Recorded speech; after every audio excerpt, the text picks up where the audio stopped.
going on, everyone? Episode 51 of Locker Talk Live. My name is Wac, and join with me today is my main man, Scotty T. Scotty, how you doing today, man? Wac, I'm still recovering from yesterday. We were out at San Antonio Christian doing our media day. Wac and I were out there covering it. Great times out there, brother. Good seeing you in person. As we said, it's probably been too long.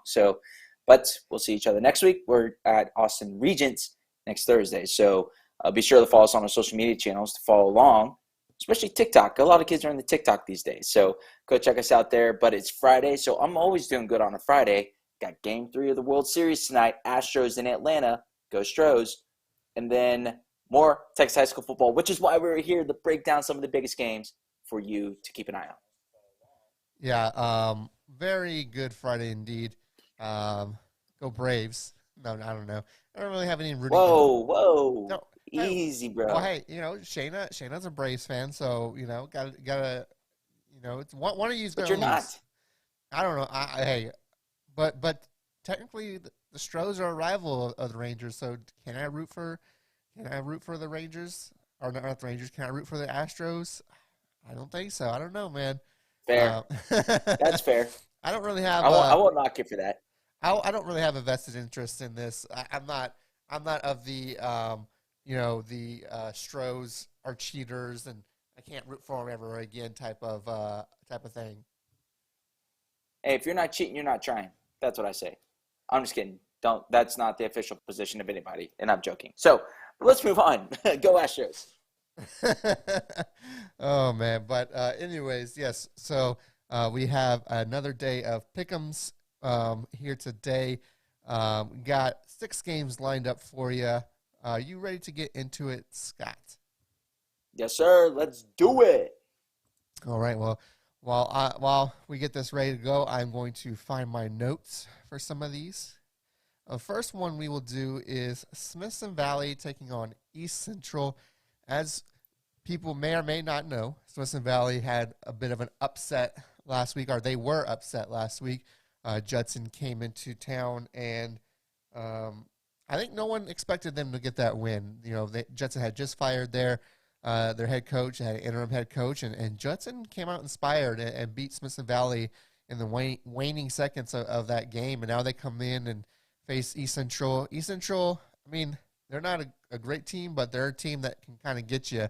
And, they have to kind of be looking at that Judson game and thinking, well, okay, I mean, if Judson can do it, so can we. Scott, what do you think about this game? Yeah, that's really interesting about Judson. I would say Judson is traditionally one of those schools where they just seem to be really good year in, year out. We've talked a little bit about them down year, obviously some coaching turnover.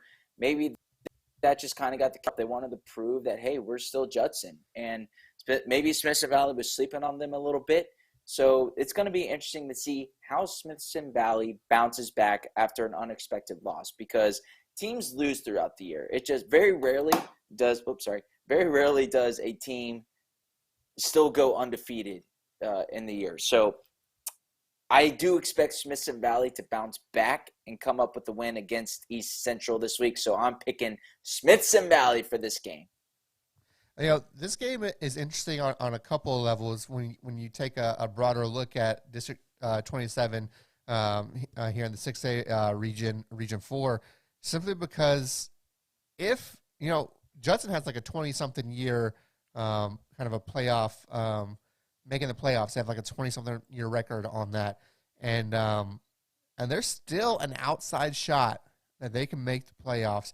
They would need to win out, obviously, and they have a tough game against Steele tonight, an undefeated Steele, mind you. So if they hope to keep that alive, they're going to need to vanquish another undefeated foe. But one of the games that they need to kind of go their way, if you will, is Smithson Valley winning this game, because East Central beat Judson and they're sitting at 2-3 in this district. So a loss by East Central could kind of on the outside help Judson when you really think about it. They could be going, if Judson were to happen to win this game tonight, they could easily both be 3-3 heading into this last game. So lots of things at stake in District 27 here for this game. But with that being said, I don't think Smithson Valley, I think that was kind of maybe a wake-up call for them, so I'm going to go Smithson Valley as well. I think that was a little bit of a wake-up call for them to say, hey, guys, and hey, maybe that's good for them. We talked about this a lot on this show, is that sometimes a loss at the right time can help a team out. Not necessarily, I'm not saying, I don't know if Smithson Valley is state material. I think they're deep run playoff material, and maybe a game like this kind of wakes them up to the fact that, okay, you got to bring your A game every game, otherwise something like last week can happen. So going with Central Valley in this one. Next up, a big time game in the Austin area for you. We have Weiss taking on Cedar Park. This game has a lot of implications for their district as far as who will come out district champs. Weiss is really in the driver's seat in this one. They really just have to kind of, if they win this one, they will end up winning the district, if I'm not mistaken. District 11 there in 5A.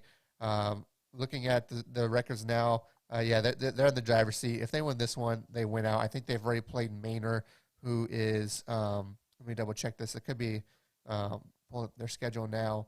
So they've already played Manor, who is second in the district right now. So if they win this one, they pretty much lock up district, unless Manor wins out and Weiss were to lose next week, which I don't foresee happening.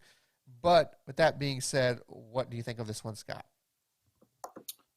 Yeah, very interesting matchup. I would say Cedar Park coming off a state championship last year. It's been a long season for them.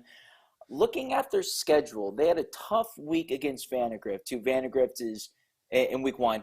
They had a tough game against them, and Vandergrift just turned out to be one of the better teams in the region, also a 6A school, Cedar Park being 5A. All their other losses, though, have been really tough and tight losses. But last week they played Pflugerville and won a close one. So maybe Cedar Park is turning it around. But Weiss, on the other hand, as you mentioned, in the driver's seat, also has a loss against Vandergrift, their only loss on the season. So Weiss is kind of rolling this year. Just looking at their scores, they're beating Leander 70-24. Another tough win against Pflugerville, but they've blown a lot of people out, including Manor, who we were just talking about, 44-19 last week. I think Weiss gets it done this week. I think they got the little bit better team. They move on to 8-1 on the season. Just a little correction on you there. Weiss's only losses to Harker Heights in week 1. So my bad. They've been on a roll since week 1. They only lost to week 1, a 10-point loss to Harker Heights. Like they said, they've been on a roll. They come to Cedar Park. Cedar Park. Fact check. Cedar Park, as we know, they made state last year, lost their quarterback, lost their head coach. And you've seen some of those struggles, especially early on. Obviously I think their biggest loss, their most head-scratching loss, if you will, was to Hendrickson. That was a big win for Hendrickson for a district win there. They've had some close games, the close game against last week against Pflugerville. I'm in agreement with you. I think Weiss, they've had such a great year this year. I think they're coming to this game fired up. And they know they have an opportunity to, take the crown from Cedar Park, if you will. Cedar Park's not going to come out, and give it to them, though. Weiss will have to earn this one. But I do think they're going to do enough to win this one and kind of lock up that district crown. And here's the thing, to your point, Cedar Park is very capable of winning this game, especially knowing – I think Cedar Park, especially coming off that state championship game last year, everybody circled them. And when you're a team like Cedar Park, you're going to get everybody's best shot. But now that Weiss is in the driver's seat in this district and 7-1 on the season, everybody's circling Weiss on the calendar. So that's why I think both these teams are going to be really fired up for this game. And again, Cedar Park is fully capable of winning this game. Yeah, this game could be one that if you're a fan of Texas high school football, you want to go check out if you're in the Austin area. I think there's tons of potential for this to be a great game. Let's move on to Dallas first. I got Houston next on my schedule, but let's go ahead and move to Dallas and let's talk about Weatherford taking on North Crowley. This is one of those games where Weatherford has had a really good season for them. when you kind of look at things, all things considered, they lost last week, which was kind of expected, but maybe puts a damper on things for them a little bit. But they're still sitting at 4-1 in district, which, by the way, puts them at third in their district. So it really tells you all you need to know about their district, which is District 3 and Region 6A, Region 1 of 6A. North Crowley is sitting at second, technically third. They're tied with the North Crowley. So whoever wins this one most likely locks up second place in their district. What do you think about this one, Scott? A lot on the line. I mean, there are 2 games left in the regular season. And as you mentioned, these teams are technically tied. So that's and what I mean by a lot on the line, playoff seeding implications. Not only playoff seeding implications, but also whether or not who goes D1 and D2. It's going to be a hot topic of conversation this week and especially next week going into the last game of the season. North Crowley and Weatherford, it's going to be an interesting game because I think both these teams realize that there is so much on the line of which direction they go in going into the playoffs. So I think Weatherford bounces back and get this win. That's going to be my pick. All right, you're hot picking take. Weatherford there. I don't know if that's necessarily a hot take. I'm I'm going to say it's a hot take, though. I mean, I think if you're a betting man, you're probably taking North Crowley. Weatherford has had, for them a pretty good year this year, having losses against, DeSoto. They lost to DeSoto. Okay, you're going to lose that game, losing to, Trinity. Oh, that's North Crowley. My bad. Let me pull up Weatherford's schedule here. But those are both really good losses for North Crowley when we talk about who they lost to. Weatherford, they've also lost to Trinity. It's a district opponent. And they've lost to Clyburn and Aledo. So it's not like Weatherford, they're not having a bad season either. This is going to be an interesting game for me. I don't know who to pick in this one. This one's an interesting one to pick. I'm going to go different than you. I'm going to go North Crowley here. I think North Crowley is going to be just a little too much for them and come out on top. All right, next game in the area is Rockwall Heath taking on Tyler Legacy. As we know, Rockwall Heath kind of the one of the big bads in Dallas, if you will. Scott, what do you think about this one? Sorry, I wanted to double check that I was off of mute and so roast me like you usually do, which I deserve it. But Tyler versus DFW, who gets it done? East Texas versus the Metroplex. It's Rockwall Heath. They're kind of the bad boys of this district. Of really the entire Metroplex. Made a really good deep playoff run last year. Got knocked out by Cedar Hill, if I'm not mistaken. So, man, I think that Rockwall Heath gets it done. Here's the thing. Rockwall Heath, their only loss is to South Lake Carroll, the number 1 team in the Metroplex, by 1 point. They had a double overtime win against in-district rival Rockwall. Since then, they have been absolutely rolling. Tyler Legacy, a few decent I mean, it's tough to beat Longview. It's tough to go in and beat Allen. So they've had, they're beating the teams that they're supposed to beat. But at the end of the day, I think Rockwall Heath has a little too much firepower. They get it done, and they get the win. Yeah, this one is interesting, just all things considered. So you look at Tyler Legacy, and they're sitting at 5-3 and 3-1, but all their losses have come to state-ranked teams. They lost to Longview, they lost to Allen, and they lost to Rockwall. So this isn't like Tyler Legacy's 3 losses are just they had 3 losses. They lost to quality opponents. Now those losses haven't been close, so you have something to think about there. But yeah, I think when you look at Rockwall Heath's overall schedule this year and what they've accomplished, they could easily be undefeated right now. Like you said, they had that 1-point loss to South Lake Carroll. I'm going to take Rockwall Heath in this one. I think they are the class of their district this year. Let's move on to the Houston area. Now let's start with what to me was the top game in the area probably, but I don't know so much anymore. We're talking about North Shore versus Atascocita. As we know, for Atascocita, They lost their starting quarterback, and so I think that puts a big damper on this game. Do you think him being out is just completely changing the aspect of this game, Scott? 1,000,000,000%. Gavin Sessions was one of the best quarterbacks in the city of Houston, really developing nicely. And just, I hope for Atascocita's sake, because they're still a really good team. I hope Gavin Sessions being out I hope it doesn't take the wind out of their sails, especially coming off some really big wins against Allen, playing Geyer really tight, beating Summer Creek. They've had some really good wins at CE King. So, man, I don't know. I feel bad for Atascocita. Again, they still have a lot of talent. They still have 5-star Big Cam Dewberry and a bunch of playmakers. But Gavin Sessions being out completely changes this dynamic against a North Shore team whose defense is unbelievably good. That defense is incredible. They will shut everybody down. And that's without the 5-star cornerback, number 1 ranked player in the country, Denver Harris, who's still rehabbing his ACL injury.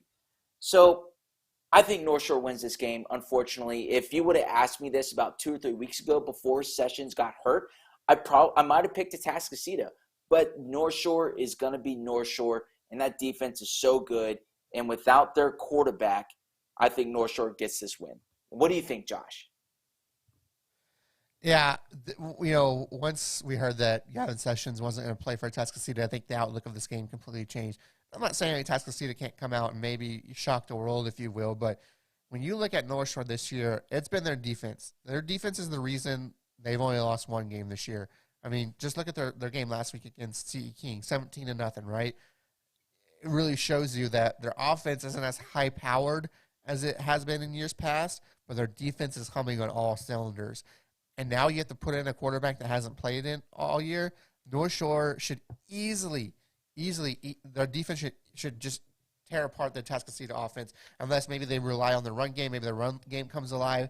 If they have to rely on the passing game, Atascocita, I just don't see it. If you're telling me that this defense that has been so good all year is going to come in and pick apart a quarterback that hasn't played all year, if they have to rely on him, I just don't see any way North Shore doesn't walk out with the W in this one. Yeah, 100% agree. It's just, man, when your quarterback, especially second-year guy who's developing so well and really got that offense going, goes out for the year, man, that can just be a buzzkill for the team. This is their gut check time. They were able to beat CE King, and CE King does have a really good football team. They were able to beat them last week. School still scored 42 points. There's no way they're scoring 42 points against North Shore. North Shore's too good on the defensive side. So, they got to get the run game going, but North Shore's going to North Shore. So that's why I expect them to win. Yeah, I think this game could have been much different had Gavin Sessions not been hurt. No doubt. Atascocita might have been favored. Seriously, like that, they were that good and one of the best teams in the state. Now, they're still a really good football team. Don't get us wrong. And Coach Stumps is one of the best in the business. But John Kay is arguably the best in the business. So that's why North Shore is going to win. Yeah, they had a tall test ahead of them even before the quarterback went down. So let's move on to our last game, Stratford versus Jersey Village, the battle for the district title. This one is, I don't think if you would ask anybody before the start of the season that this would be the game to decide who was going to be walking out the district champion. 17-6A. For 17-6A. Thank you. I was trying to look that up. But man, what a big backyard, time, baby. What a big time game. I think I have a favorite in this one, but who are you picking? Josh, I think you said it best. If you would have told me even 3 weeks ago that Stratford would be playing Jersey Village for the 17-6A district title, I would have thought you were crazy. Memorial, Cy Fair has been the bad boys of those districts and even won a state championship a few years ago. Excuse me. So, totally unexpected. I love it. Stratford Spartans has, especially coming off their win last week against Cy Creek, domination. Jersey Village taking care of business as well, undefeated on the year. Man, this is the game that I've been looking forward to all week. And both these teams are very well coached, very sound teams that do a lot of things really well. One of my tad concerns is for Stratford. Because they beat Cy Creek so well last week, I hope they don't get overconfident. Now, Todd Rankin, the coach there, is doing a phenomenal job in year 3 or 4, if I'm not mistaken. His son's a quarterback. So I think having that combination is a good thing because the rest of the team can follow their lead. And they got some great playmakers. Jersey Village, an incredible sound team. They just do everything well. I'm really torn on this, Josh. I don't know what to do because I wasn't expecting this a few weeks ago. Who's going to dominate? I'm going on a whim. The Stratford Spartans get it done. Sparty, roll on. Incredible season. Even if they lose this game, maybe they can take away a lot of things. I think either way, they're going to be able to take away a lot of good things, whether positive or negative. So I think Sparty gets it done, though, and they will win the district title. And I don't even know how long. I'll have to look it up. But Stratford, rolling on. Yeah, I mean, they did have up until, I think, 2017, they had like a 12-year playoff kind of streak. In the last 4 years, they haven't made the playoffs. I don't know the last time they won the district either. That's a good question. But, it's been a minute. It's been a minute. It really has. You mentioned, like, is Stratford going to sleep on Jersey Village after coming out and winning so dominantly last week? But here's the thing. Well, I don't. Well, I want to preface. I don't think they're sleeping on Jersey Village. I mean, Jersey Village is undefeated, so I don't think Stratford is sleeping on them. I just hope they're not overconfident. You know what I'm saying? Yeah, but after the win last week. Yeah, but okay. Here's the thing though. Here's why I don't think they will. You know why Stratford didn't make the playoffs last year? It's because Jersey Village did in 4th place. You know who won their game last year? Jersey Village did. You have all the bulletin board papers that you need to get hype for this. I team. love it. It's like, hey, I love it. Give me more, Josh. Give me more. Jersey Village kept you out of the playoffs last year, right? We haven't made the playoffs since 2017, I believe it is. 2017. And Jersey Village has beat you the last 3 years. All the bulletin board paper you need. It's like all this plus the fact that you have a chance to go have an undefeated season. If you do not come out hyped for this game, I don't know what to tell you. Like, who cares if you're 8-0? You haven't beat Jersey Village in 3 years. You have a chance to win the district. Jersey Village kept you out of the playoffs last year. Let's go, boys. Let's go. Like, that's all you need. Stratford is going to win this game. They're going to come out on fire. I wouldn't be surprised if this is it could be a runaway game for Stratford. If they come out with the right energy. So I am picking Stratford for this one. They get hyped for it. Game's on Saturday. I think maybe like a 2 p.m. game on Saturday, so weather's looking nice. So it's football time. Let's get it. It's at Tully Stadium, too. Home game for Stratford. Could play a factor. Just saying. Hey, could be. And then, man, lots of things Josh, at stake. You got me hyped, baby. Lots of things at stake this week for a lot of districts across the league. Next week will be just as much. So it's coming down. It's the greatest time for Texas high school football because so many things at stake for so many different teams. Scotty, that's all I got for today. You got anything you wanna? I do got one thing. If you haven't yet, join Flow Sports and watch some of our games tonight. Here's our lineup for tonight. We got a buttload, I should say, of games coming at you. A lot have district implications. We do have that Cedar Park Weiss game that we picked there for you. Poth and Italia, also a good game if you're looking at who's going to be in charge of their district. I think whoever wins that game is going to win district. And like I said, a bunch of others just with a bunch of implications on the line. So if you're not a subscriber yet, subscribe to Flow Sports to watch those games. Or in the case of Poth, you can watch it on VYPE. Scotty, anything else for you?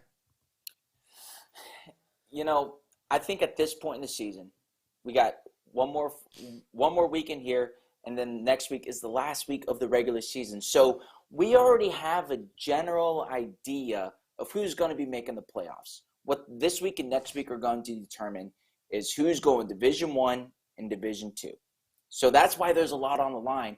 And then, of course, there are some other district games, as we were talking about. Maybe somebody can still sneak into the playoffs if the dominoes fall the right way. So the next few weeks, massive implications. Because as we see all the time with Katy in particular, whoever that fourth place team is in their district determines if Katy's going D1 or D2. So again, a lot on the line there. I'm also curious how some of if teams are going to get healthy for the playoffs. Two people that come to mind are Kate Klubnik over at Westlake, Connor Wigman over at Bridgeland, because those two teams are going to go as far as their quarterbacks. At least Bridgeland, because Westlake is Westlake and really good here. But so that's why, in terms of, we covered some really big games here. There aren't too many others that honestly stick out that are just massive games, because the really big games we see at the beginning of the year, whether it be like a Lake Travis versus Rockwall, or as we mentioned, Atascocita versus Allen. But now you're in the inter-district matchups, a ton on the line. Pearland versus Shadow Creek is one to keep an eye on, because it has playoff implications, D1 versus D2. Also, those teams don't really like each other, and traditionally those teams are really good. So that's one to keep an eye on in the Houston area. And the other one that I like in the Austin area, shout out to you, Josh, Bowie versus San Marcos. What do you think that? Do you think San Marcos gets it done? This one's really interesting. I mean, this is really the battle for a third place. Because exactly, if I'm not wrong, even if San Marcos loses tonight, I think they wrap up fourth place. If Aikens loses tonight and they play Lake Travis, so I could be wrong on that. I think either way, they play Aikens in the last week. But regardless, this one's interesting. San Marcos is. I know a little bit more about San Marcos simply because working alongside with them a little bit this year. So they've had a lot of injuries. They've been in a lot of close games. They started off the season losing two very close games to kind of playoff bound teams in New Braunfels and East Central, or I should say Holmes. New Braunfels and Holmes. Easily could have won either of those games. And ever since Lake Travis and Westlake, which we know those teams, they've been on a roll. They beat Hayes, beat Austin, they beat Del Valle last week, and they've really been doing it on the ground. They've used their ground game quite efficiently this year.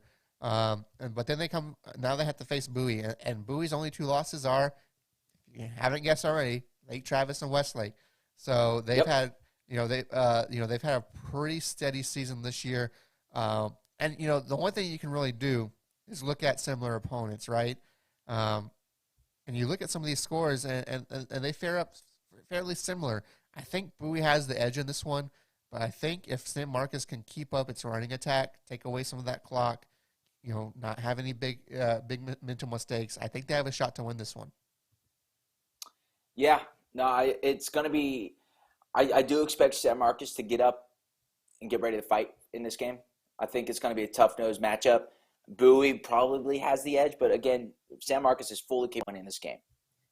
There's one other one I wanted to touch on, Josh, because we got a Houston game, we got an Austin game. Go up to the Metroplex, McKinney versus McKinney Boyd. McKinney ISD matchup, McKinney High, they're the OG versus McKinney Boyd. McKinney Boyd's having a great season so far.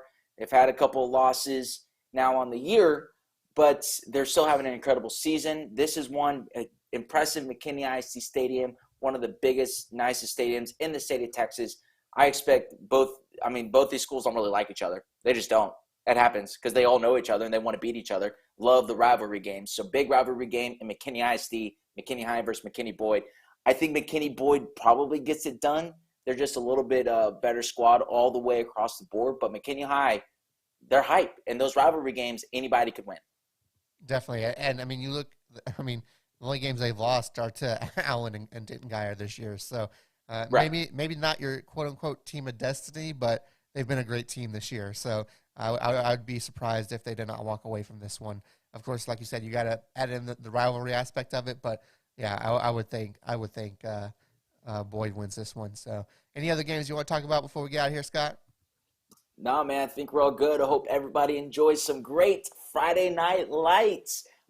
Second to last week of the regular season. So even, some inter-rivalry games, one right across the street from us, or from me, Springwoods versus Northbrook. Those are just fun games for the communities. Those schools are literally like 2 miles from each other. So we're getting a lot of those types of matchups. Unfortunately, we can't cover everybody here in the show. We're a little strapped for time, but a lot of good games in these communities across the entire state of Texas. So super pumped, and hope everybody stays well, stays healthy in these games that are going on. So, but yeah, do you want me to give the social media plugs? Go for it.